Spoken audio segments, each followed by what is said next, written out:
नमस्कार जी। जब सूर्य उत्तरायण में आता है तो मकर संक्रांति मनाई जाती है। इस दिन सूर्य मकर राशि पर आता है। तो मकर संक्रांति को हमारे गांव में क्या क्या अनुष्ठान करते हैं, क्या क्या उद्यापन या नेकचार करते हैं, वो चीज़ें आज मैं आपको इस वीडियो में बताऊंगी। तो मैंने सास ससुर के नेक तो पिछले वाले वीडियो में बता दिए और अब मैं इस वीडियो में आपको ननद नंदोई के नेकचार बताऊंगी। तो पूर्वजों ने ये नेकचार इसलिए बना रखे थे ताकि इससे आपस में मेल जोल बढ़े, भाईचारा बढ़े और ननद को देने का भाव बढ़े। नहीं तो ननद और भौजाई में आजकल बनती कहाँ है, खूब लड़ाइयाँ हो जाती है। भौजाई आने के बाद में लड़ाई झगड़े होते हैं और ननद को कम मानने लग जाते हैं। तो इससे क्या है, भाभी के मन में ननद को देने का भाव और प्रेम का भाव जागृत होता है। तो ये चीज़ें इसलिए बनाई गई है अपने पूर्वजों के द्वारा। तो इन चीज़ों को आज भी हम गाँव में ये सारे नेकचार करते हैं। तो ननद नंदोई के नेकचार में मैं बताती हूँ आज आपको ननद नंदोई का झोला भरना। तो ननद और नंदोई को मकर संक्रांति के दिन हम घर पे बुलाते हैं और घर पे बुला के अड़ोस पड़ोस की महिलाओं को गीत गाने के लिए बोल देते हैं। तो सभी महिलाएं आ जाती है और चौक में ननद और नंदोई जी को कुर्सी पे बैठा लेते हैं, चेयर पे बैठा के फिर नंदोई जी को एक तौलिया या रुमाल कुछ दे देते हैं और भाभी आएगी तो ननद नंदोई दोनों का झोला भरेगी। तो उसमें गिट्ट, खोपरे, मिठाई या पैसे, जो भी अपनी श्रद्धा के अनुसार कुछ भी डालो उसमें, खाने पीने के सामान, फ्रूट वगैरह, वो डाल के उन दोनों के झोले में डाल देगी। एक एक तौलिया दोनों को दे उस तौलिए में डालेगी। तो हो गया उनका झोला भरना। और फिर ननद और नंदोई दोनों को कपड़े देगी जो भी वो पहनते हैं। ननद को साड़ी और नंदोई जी को पैंट शर्ट वगैरह जो भी पहने वो दे, मतलब पूरे जो भी अपन पहनते हैं वो ननद को श्रृंगार के सामान सहित बेस वगैरह देख के उनके पैर छुएगी, आशीर्वाद लेगी उनसे और महिलाएं गीत गाती रहेगी। उन गीत गाने वाली महिलाओं से भी मतलब आशीर्वाद लेती है, 10-5 रुपये दे के अपनी श्रद्धा के अनुसार उनके भी पैर छूती है और फिर उनको खाना वाना खिला के विदा कर देते हैं। ये होता है ननद नंदोई का झोला भरना। और दूसरा नेक ननद नंदोई का, जैसे ननद को मेहंदी देना। तो मेहंदी देने में भौजाई ननद को भाभी क्या करती है, 1 साल तक जितनी भी वो मेहंदी लगाएगी उस मेहंदी की या तो पैसे दे देगी या मेहंदी भिजवा देगी। और ननद और भाभी दोनों मतलब 1 साल तक अपने हाथों से मेहंदी को उतरने नहीं देगी। जब भी मेहंदी उतरने वाली होगी तुरंत वापस लगा लेगी। ऐसे करके 1 साल तक वो मेहंदी को लगाए रखती है, उतरने नहीं देती। दोनों मेहंदी लगाती रहेगी।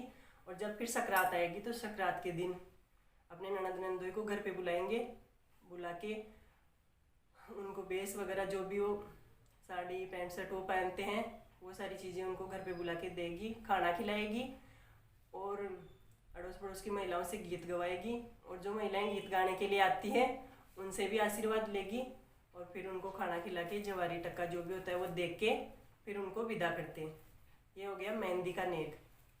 और एक होता है ननद नंदोई का, जैसे ननद से मांग भरवाना। तो भाभी ननद से एक दिन तो मांग भरवा लेगी, सकरात के दिन से स्टार्ट करते हैं तो मांग भरवाएगी। और फिर हर 14 तारीख आएगी महीने में, उस 14 तारीख को 14 सुहागनों से, मतलब महीने में एक बार हर एक अलग अलग महिला से मांग भरवाएगी। 14 सुहागनों से मांग भरवाएगी। फिर जब 12 महीने बाद सकरात आएगी तब ननद नंदोई को घर पे बुला के उनको पूरे कपड़े वगैरह दे के खाना वाना खिला के और अड़ोस पड़ोस की महिलाओं को बुलाएगी गीत गाने के लिए। गीत गवा के फिर जो महिलाएं गीत गाती है उनके भी चरण छुएगी, आशीर्वाद लेगी उनसे भी। और ननद नंदोई को पूरे कपड़े, श्रृंगार के सामान, ननद को साड़ी वगैरह, पूरा बेस, ये सब चीज़ें देख के फिर उनको जुआरे करके विदा करेगी। ये होता है मांग भरने का नेक, मांग भरवाने का ननद से। अगर ननद हो तो ननद, नहीं तो भांजी, जेठूती जमाई, भांजी जमाई दोनों, मतलब किसी से भी करवा सकते हैं अपन। ये नेक किसी को भी दे सकते हैं। और एक होता है नानदा, यानी भांजा या जेठूता या देवर। इन तीनों में से किसी जो भी हो उनका अपन जेब भरते हैं, मतलब देवर का जेब भरने का नेक। तो इसमें भाभी क्या करती है, देवर नानदा, या घर में देवर हो तो देवर, नहीं तो नानदा जेठूता किसी का भी भर सकते हैं अपन। तो घर पे उसको बुलाएगी, देवर जेठूते को बुलाएगी और अड़ोस पड़ोस की महिलाओं को बुलाएगी गीत गाने के लिए।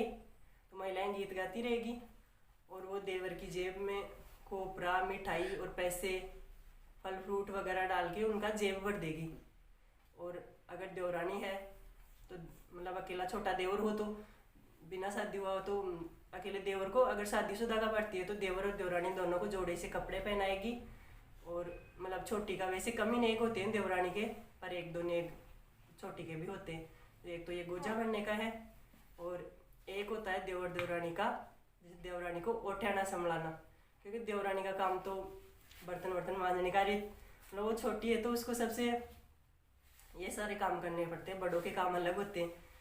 तो ओठ्याना संभलाने वाले नेक में क्या होता है, देवरानी को जैसे आजकल ओठ्याना बर्तन मिट्टी से तो कोई मांजते नहीं है, और सिंक जो बर्तन मांजने वाला अपने होता है उसमें 2-4 जूठे बर्तन रख देंगे, और देवरानी आएगी उनको साफ करेगी बर्तनों को, और देवर और देवरानी को वहाँ खड़ा करके कपड़े दे देंगे। जिठानी कपड़े देगी, देवर को जो पहनते पैंट शर्ट वो देगी, और महिलाएं अड़ोस पड़ोस की वो गीत गाएगी। ये नेक होता है देवरानी को ओठ्याना संभलाने का।